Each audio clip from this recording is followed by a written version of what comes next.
Bonsoir à tous et bienvenue dans ce webinaire Scout en Bourse. Je vous rappelle que ce webinaire est enregistré sur YouTube, donc vous pouvez assister au webinaire en live en vous inscrivant sur le site Scout en Bourse et en venant poser vos questions en live. Vous pouvez aussi suivre les enregistrements YouTube sur notre chaîne YouTube. N'hésitez pas à liker la vidéo, à vous abonner bien sûr et à partager autant que possible cette vidéo sur les réseaux sociaux. Alors, Scout en Bourse, en deux mots, c'est un site, on parle de bourse, bien sûr, d'investissement, mais plus précisément d'investissement socialement responsable. Et ce soir, on va parler, ce soir, on va faire une initiation à l'investissement socialement responsable et on va commencer ce sujet par les malentendus et les préjugés. Alors, il y a beaucoup de préjugés quand on parle de l'investissement socialement responsable. Il y a beaucoup de malentendus, de gens qui ne comprennent pas vraiment de quoi il s'agit. Il s'agit bien d'investissement, en l'occurrence, la plupart du temps d'investissement en bourse. Il peut s'agir aussi d'investissement dans des fonds d'investissement, mais en l'occurrence, c'est plus souvent de l'investissement en bourse. Il s'agit de critères, on en parlera, de critères extra-financiers. On en parlera juste après dans ce webinaire d'initiation. Il y a des préjugés aussi qu'on entend souvent de la part des investisseurs qui pensent qu'en fait, on gagne moins d'argent en investissant dans des solutions socialement responsables, ce qui est en réalité faux. En tout cas, dernièrement, ces dernières années, c'est totalement faux. On essaiera de comprendre aujourd'hui pourquoi. Malentendu aussi, il y a des gens qui se disent, alors c'est vrai que il y a des gens qui vont être très, très, très impliqués dans tout ce qui concerne les changements climatiques, l'écologie, des gens qui sont moins impliqués dans tout ce qui est écologie et changement climatique. L'investissement socialement responsable ne se limite pas au changement climatique et à tout ce qui est écologique ou énergie renouvelable. Ce sont des sujets très vastes, les sujets qui sont intégrés dans l'investissement socialement responsable. On en parlera aujourd'hui brièvement. Alors voilà, renseignez-vous quand même, c'est un peu l'objectif de ce soir, de se renseigner, de faire une initiation à l'investissement socialement responsable. Si vous avez des gens dans votre entourage qui ne connaissent pas et qui ont peut-être ces préjugés, partagez avec eux ce webinaire parce qu'ils pourront peut-être découvrir quelque chose qui va les intéresser. Donc, on va attaquer dans le vif du sujet par la définition. Donc, qu'est-ce que l'investissement socialement responsable qu'on va très souvent retrouver sous le sigle ISR en France. En anglais, c'est le sigle ESG.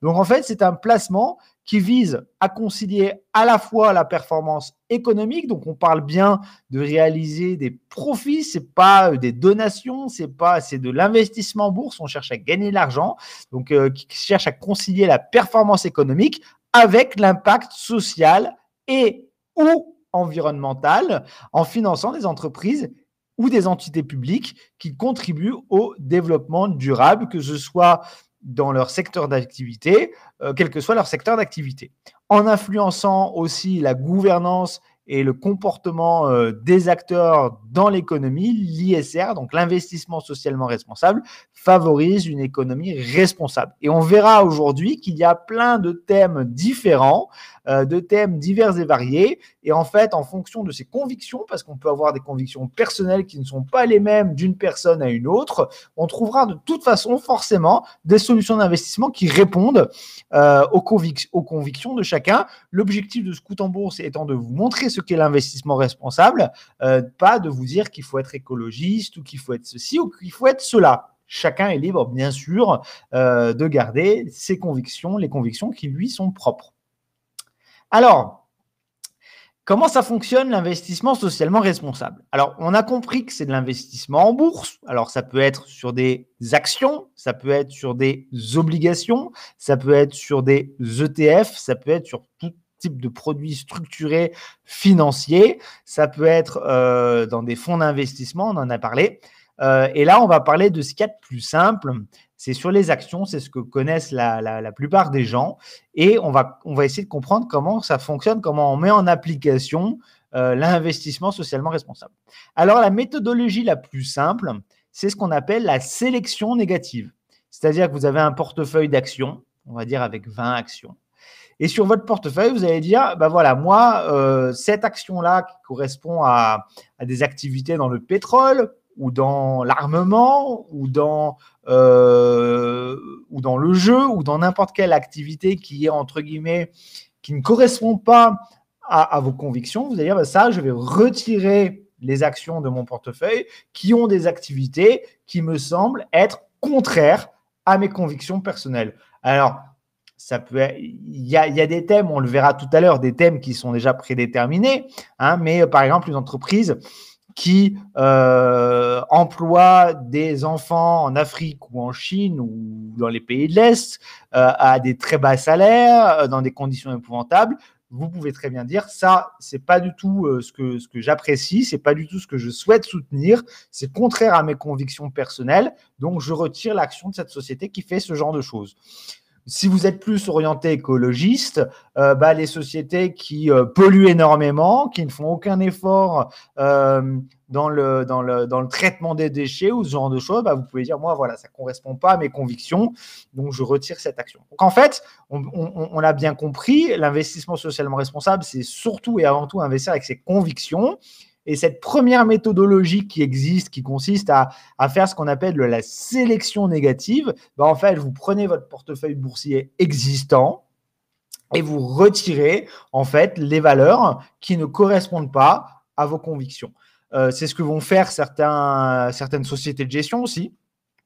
Ils vont prendre le portefeuille qu'ils ont pour leurs clients, ils vont retirer selon certains critères. Alors du coup, si c'est un gérant de portefeuille, ça ne va pas être ses propres convictions à lui, ça va être des critères qui seront déterminés par la société de gestion, par les clients de la société de gestion, et on va retirer les actions qui ne correspondent pas à ces critères. Pareil, les ETF qui sont des fonds listés en bourse, ils vont ils vont retirer en fait, ils vont prendre par exemple le S&P 500 ou le CAC 40, et ils vont retirer en fait les entreprises qui ne correspondent pas à certains critères. Voilà. Et on va avoir à ce moment-là un indice français, européen, américain, ESG, donc responsable, puisqu'on aura les valeurs du pays moins, vous l'avez compris, les valeurs qui ne nous intéressent pas. Alors, il y a plusieurs philosophies, il y a plusieurs méthodes de faire. Soit vous allez directement vous-même gérer votre portefeuille tout seul et à ce moment-là, vous allez faire cette sélection négative vous-même. Ou alors, vous avez donné mandat à une société de gestion qui va gérer à votre place. À ce moment-là, vous leur donnez des instructions. Ou alors, vous investissez dans un ETF ou dans un fonds d'investissement. Et à ce moment-là, vous sélectionnez le fonds ou l'ETF qui procède lui-même à cette sélection. C'est la première méthodologie. Mais ce n'est pas la seule méthodologie, j'ai envie de dire, c'est la méthodologie la plus basique et peut-être pas la plus efficace. Il y a la sélection positive. Alors, la sélection positive, à l'inverse, on va constituer un portefeuille en ciblant les sociétés qui ont le meilleur comportement social, environnemental ou de gouvernance. Donc, à ce moment-là, on ne va pas prendre, par exemple, le CAC 40 et extraire une dizaine de sociétés qui ne correspondent pas à nos critères. On va prendre toutes les actions françaises et on va aller chercher une par une les actions qui répondent à nos convictions, qui ont un engagement plus fort et qui font ce qu'on a envie de financer. Parce que n'oubliez pas que quand on est un investisseur, on finance des entreprises, on a un rôle très important dans l'économie et nos décisions peuvent avoir un impact après à long terme sur beaucoup de choses, notamment côté social, environnemental, etc. Donc la sélection positive, on va aller sélectionner des actions, on va aller rechercher des actions. Donc ça demande peut-être un peu plus de travail parce que c'est beaucoup plus facile forcément de prendre quelque chose d'existant et de retirer ce qui ne nous intéresse pas que d'aller construire depuis zéro ce qui nous intéresse. Mais ça permet d'avoir un impact quand même beaucoup plus, on va dire, intéressant sur son portefeuille d'investissement. C'est une deuxième méthodologie, mais ce n'est pas la seule. Il existe encore une autre méthodologie de travail, c'est le best in class. Alors, le best in class, c'est assez intéressant aussi. Le best in class, on ne va pas dire, par exemple, je ne souhaite pas investir dans les sociétés pétrolières, par exemple. En règle générale, les sociétés pétrolières, en tout cas, si on s'intéresse à l'environnement, et encore une fois, je le répète, il n'y a pas que l'environnement. Je donne l'exemple de l'environnement parce que c'est ce qui est le plus facile à comprendre. On va se dire, par exemple, je ne vais pas investir du tout, si on fait ici de la sélection positive ou si on fait ici de la sélection négative, on va se dire, je ne vais pas investir du tout dans les sociétés pétrolières. Quand on fait du best in class, on ne se limite pas, on ne s'interdit pas, d'investir dans un secteur d'activité. Donc, on va pouvoir se dire, je peux investir dans le secteur pétrolier. Par contre, je vais choisir dans le secteur pétrolier la meilleure entreprise, celle qui a les meilleures pratiques, que ce soit sociales ou environnementales. Alors, si on garde toujours l'exemple du pétrole, on va pouvoir prendre par exemple Total. Total qui fait énormément d'efforts ces dernières années pour investir dans les énergies renouvelables, dans l'éolien, dans le photovoltaïque, etc., etc. Et on va éviter par contre d'investir par exemple sur une entreprise comme BP, un British Petroleum, qui a fait la une de beaucoup de scandales, de marées noires, etc. Ça, c'est le best in class. On se refuse aucun secteur d'activité, le tabac, le pétrole, les armes, on ne se refuse aucun secteur d'activité, mais à chaque fois, dans chaque secteur d'activité, on prend le meilleur, celui qui est, on va dire, le plus engagé, le plus responsable dans son secteur d'activité. Et c'est pas tout, j'ai envie de dire. Il y a un dernier engagement qu'on peut mettre en place quand on veut être un investisseur socialement responsable. La dernière chose, c'est l'engagement actionnarial. Alors, c'est important ça aussi parce que si vous êtes déjà actionnaire d'une dizaine d'entreprises ou d'une vingtaine d'entreprises, vous avez un droit de vote. Quelque part, vous avez un pouvoir très limité, bien sûr, et certainement très restreint, un pouvoir de décision, mais c'est quand même un pouvoir. On est censé quand même vous demander de voter pour certaines prises de décision. Donc, l'engagement actionnarial, c'est de se dire, voilà, moi, par exemple, je suis déjà actionnaire depuis 10 ans de telle société. Elle n'est pas exemplaire au niveau social, elle n'est pas exemplaire au niveau gouvernance, elle n'est pas exemplaire non plus au niveau environnemental. Mais je suis actionnaire de cette société. Donc, plutôt que de se dire je vais lâcher cette société, je vais m'engager à chaque fois voter quand il y a des prises de décision qui doivent être prises, à ce que les meilleures décisions soient prises. Donc, l'engagement actionnarial, alors évidemment, si on est un tout petit porteur, par exemple comme moi, où on a quelques actions, ça va être un impact très restreint, mais quand même, mine de rien, c'est un vote, plus un vote, plus un vote, plus un vote. C'est comme ça que les décisions sont prises. Et évidemment, si on a un plus gros actionnaire, et bien évidemment, on a un poids plus important dans les décisions. Et là, à ce moment-là, ça prend tout son sens. Donc, en fait, c'est à vous de fixer votre niveau d'exigence dans les prises de décision que l'entreprise est susceptible de soumettre au vote des actionnaires. Donc ça, c'est vraiment les 4 choses, les 4 actions en fait qu'un investisseur peut faire pour avoir une approche socialement responsable. Donc c'est la sélection négative, la sélection positive, le best in class et l'engagement actionnarial. Et après, donc on va voir concrètement de quoi il s'agit, parce que l'investissement socialement responsable, il y a des critères, bien sûr. Alors, comme je vous l'ai dit, c'est quelque chose de très personnel. C'est-à-dire qu'on est obligé de mettre des définitions, des mots et des critères quelque part, mais c'est quelque chose de très personnel. C'est important de le souligner. Aussi, quelque chose que j'ai oublié de souligner au début, et j'en profite pour revenir dessus, ce sont des critères de risque aussi. Alors ça va. C'est vrai quand on parle de critères extra-financiers qui sont sociaux, environnementaux et de gouvernance, on se dit qu'est-ce que ça vient faire dans la bourse. Ça vient faire dans la bourse que, évidemment, on a compris la démarche, c'est d'améliorer les choses et de rendre le monde meilleur. Mais quand on parle de risque, là, ça prend tout son sens, parce que ce sont aussi des risques sociaux, des risques environnementaux. Alors, risques environnementaux, ça peut être quoi ? Une société qui ne respecte absolument pas l'environnement et qui fait n'importe quoi en termes de pollution ou autre, est susceptible de payer plus de taxes, plus d'amendes. Et ça, c'est des choses qui vont se répercuter concrètement sur votre portefeuille, puisque ça va se répercuter sur les bénéfices de l'entreprise. Quand on parle de social, l'exemple le plus simple à comprendre, c'est une entreprise qui est très engagée avec ses employés d'un point de vue social, va réduire les risques de grève, de frustration des employés, de départ des employés qui vont partir peut-être pour une autre entreprise. Et tout ça, ça se mesure aussi d'un point de vue financier sur les revenus de l'entreprise et donc sur vos bénéfices en tant qu'actionnaire. Alors, bien sûr, ce qui est plus connu quand on parle d'investissement ISR ou ESG, c'est l'environnement et tout ce qui touche aux énergies renouvelables.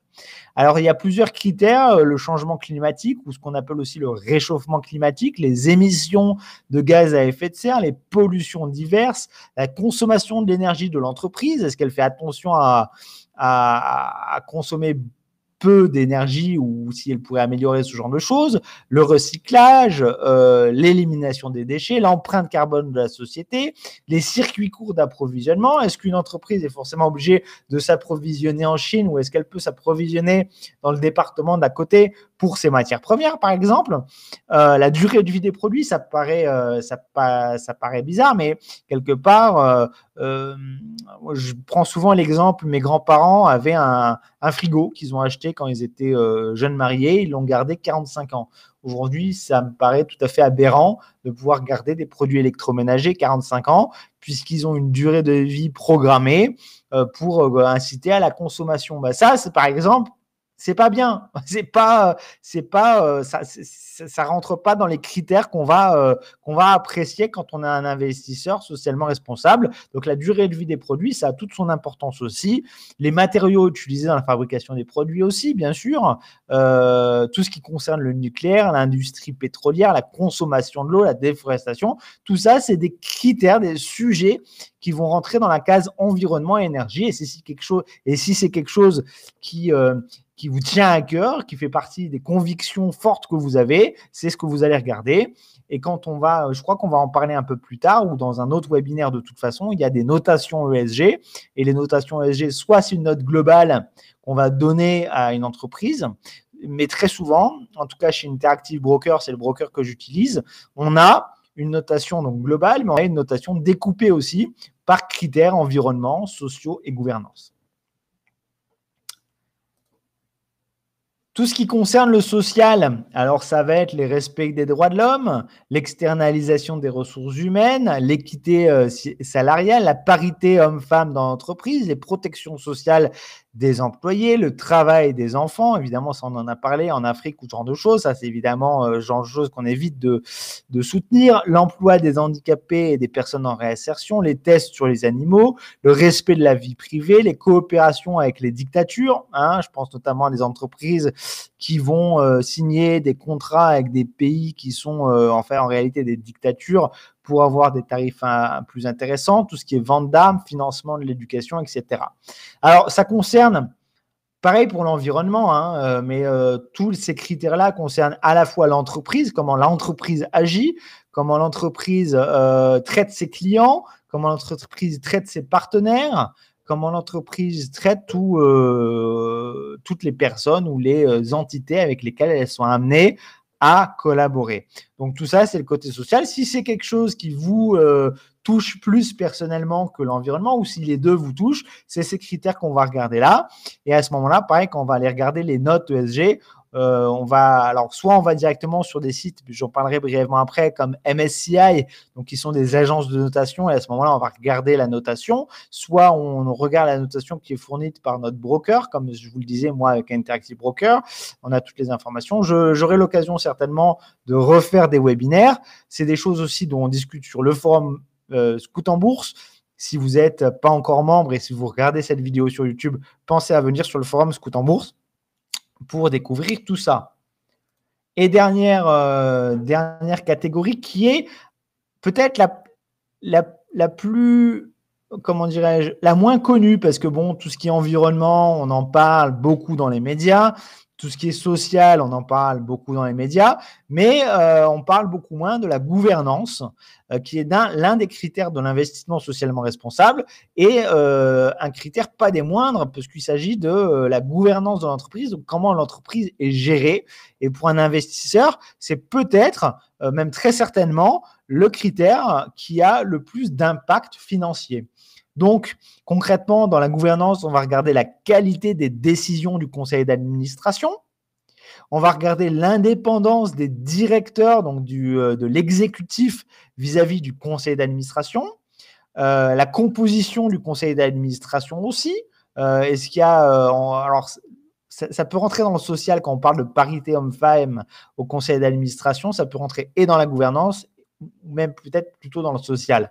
Mais la composition, par exemple, dans quoi dans la méthode de nomination des membres du conseil d'administration.